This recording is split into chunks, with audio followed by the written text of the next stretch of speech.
So the question is, it's one that I struggle with, is how do you have constructive criticism with people that you like and respect and want to succeed without that constructive criticism being viewed as infighting for the purposes of destabilizing the movement by your ideological adversaries? Because that's what they do. That's what they will do. That's fair game. I don't have my on-air sign outside. I have a little piece of paper that I put on the handle. How do you do it?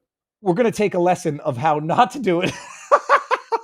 We'll take a lesson in how not to have the infighting that will not be exploited by your ideological adversaries to their benefit and to your detriment, based on the reporting of Miranda Devine, the story we covered yesterday, and the response from someone who you know that I like, someone who I will defend, and I will steel men, even when I disagree, and I might even steel men even though I disagree, Dan Bongino. Yesterday, you know that we were talking about the article that Miranda Devine wrote in, is it the New York Post or it's the New York Post. We went over the article. It was an article basically, you know what, let me just bring up the article to refresh everybody's memory, referring to the FBI as a rudderless ship based on anonymous insiders, or at least unidentified insiders. Yeah, here we go. New York Post. And Miranda Devine, who used to be, whose work used to be celebrated when people were on the outside of power, is now being condemned once the people get into power.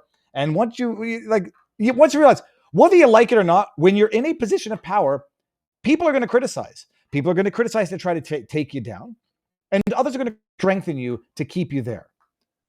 The article by Miranda Devine, damning report labels FBI rudderless ship under Kash Patel, with him and Dan Bongino more concerned with building their personal resumes. I went through this yesterday to share some of my cynicism about it and some of my, agreement with it. People are saying, I can't believe Dan Bongino, I can't believe we have two podcasters in the White House right now, two podcasters behind the FBI. You stupid jackasses. Do you not know what Dan Bongino's credentials are? Dan Bongino was Secret Service, law enforcement, service to the country. He had accomplished a lot more for the country before becoming a podcaster. And anybody using the word podcaster as a pejorative insult, demeaning and degrading, you're idiots. A podcaster. Do you refer to, these are the same people who then look at the journalists, Leslie Stahl and 60 Minutes, and say, these are award-winning journalists. If you are a successful podcaster, it's because you put out good information, insightful observations, and you are reliable and trustworthy. You get to be successful if you're a filthy liar, hyperbolic, disinformation spreader, but for different reasons. So Dan Bongino has an amazing resume before getting into the FBI. I'm not sure that he really needed the deputy director of the FBI as a notch on his resume. Kash Patel, Kash Patel, I could understand the argument a little bit more for. Director of the FBI as a notch on his resume. Kash Patel, Kash Patel, I could understand the argument a little bit more for, in that, Kash Patel, in the grand scheme of his life, will profit more from this position than Dan Bongino will profit from this position. Some people say, well, they're going to write their books. They're going to be, other people are going to say, well, Dan Bongino won't need money for the rest of his life. And so this is, the stature that he's after. Okay. I don't think so. I think Dan would probably, especially in retrospect, love being in the podcaster analyst side of the world, though I'm very certain that he's very happy with and proud of the accomplishments in law enforcement that he's undertaking for the FBI. That being said, there are obvious problems going on with the FBI right now. And this internal report, which comes from allegedly Trump supporters within the FBI. So I just want to get to the troubling report card for the 6 months he's in over his head, yada, yada, yada. The FBI, the Patel-led FBI is described, the 115-page report is, Patel is described by multiple internal sources as inexperienced. Okay. Another source, self-professed Trump supporter, said Patel is not very good. The people here, they're anonymized. I think they're, it started with the word A, alpha, and then they have numbers. Some of them are Trump supporters. I can appreciate some of you won't believe it. Fine. It's like, appreciate that. You may not believe this report. You might not believe your own eyes, because some of the mistakes that the FBI has made, and I attribute them more to Pam Bondi than to Kash Patel, but certainly more to Kash Patel than Dan Bongino.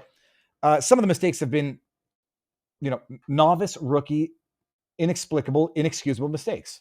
specifically Kash Patel putting out public statements about prominent investigations that are factually incorrect, that confuse the hell out of everybody.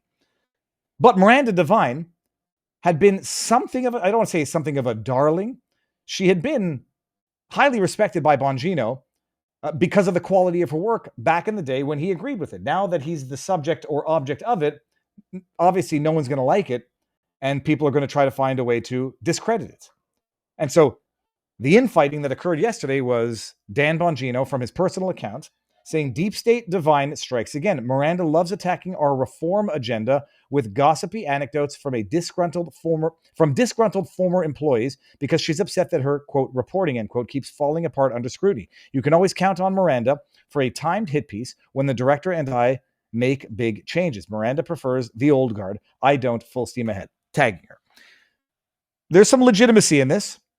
I'll tell you straight off the bat, from an optics perspective, even if Dan is right, I don't think he should be, as a deputy director of the FBI, tweeting at a journalist, even from his personal account, because I just say, if the shoe were on the other foot, and this were, I don't know who the deputy director was under Comey, but if it was Biden's FBI tweeting at a right-wing OAN journalist, people would potentially rightly take that the wrong way.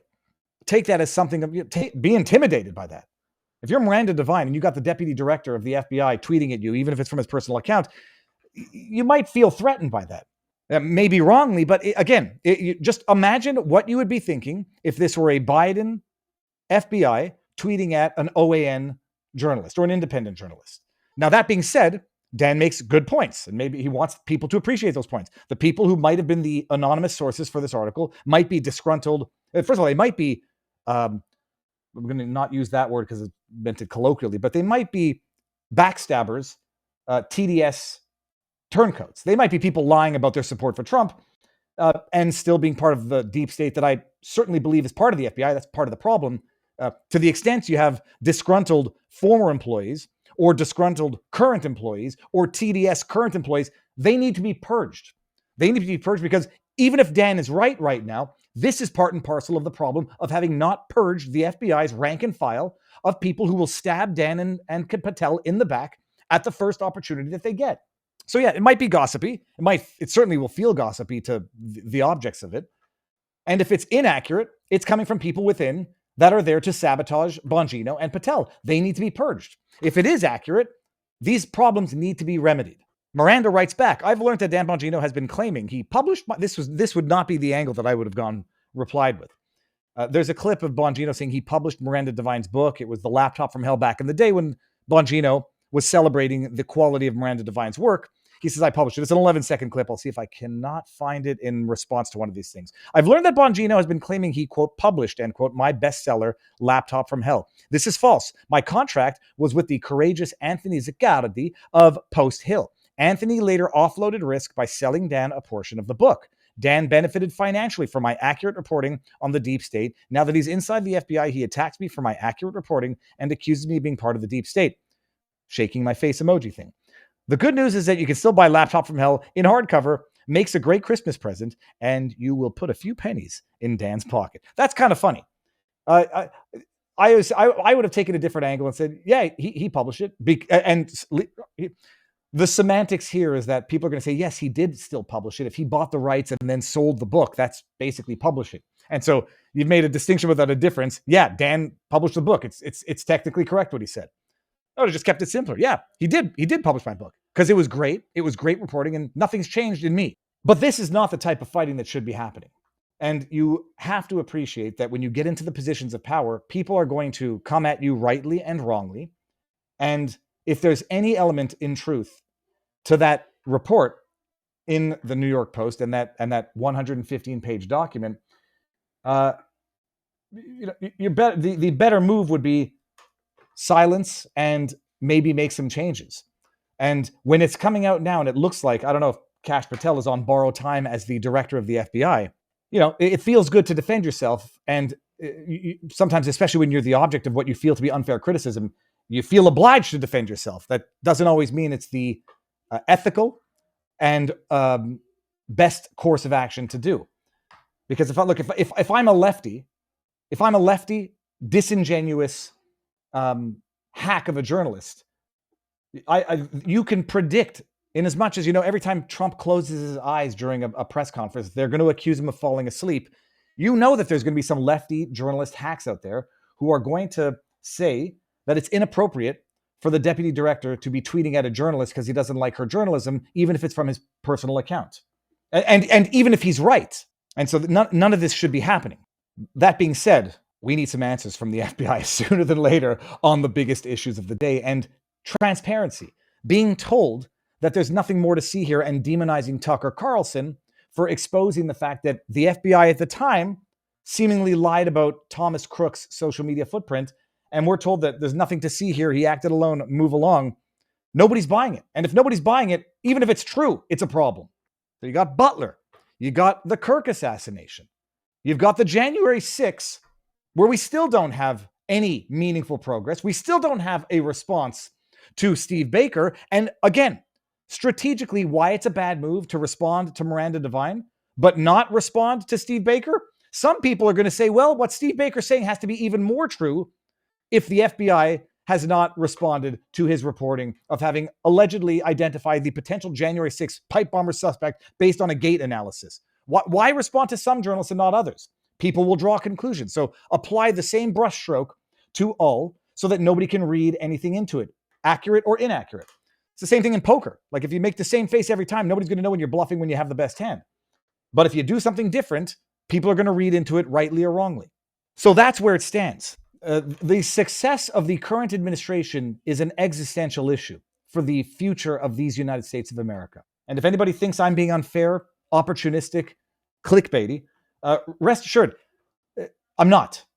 And my family didn't sell everything that we had on earth to get the hell out of Canada, to come down here, investing in what I foresaw to be the future of these United States of America, which was a Trump victory the second time around because it was rigged in 2020, Chucky boy.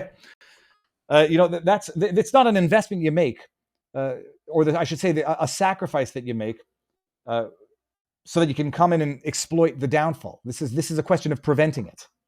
And if this infighting continues, if the lack of faith in the institutions continue, and if the lack of reform that is quite clearly needed within these institutions does not occur, 2026 is going to be a shit show. 2028 is going to be a shit show. And then the Democrats are going to come in and do everything on steroids that they did in 2020.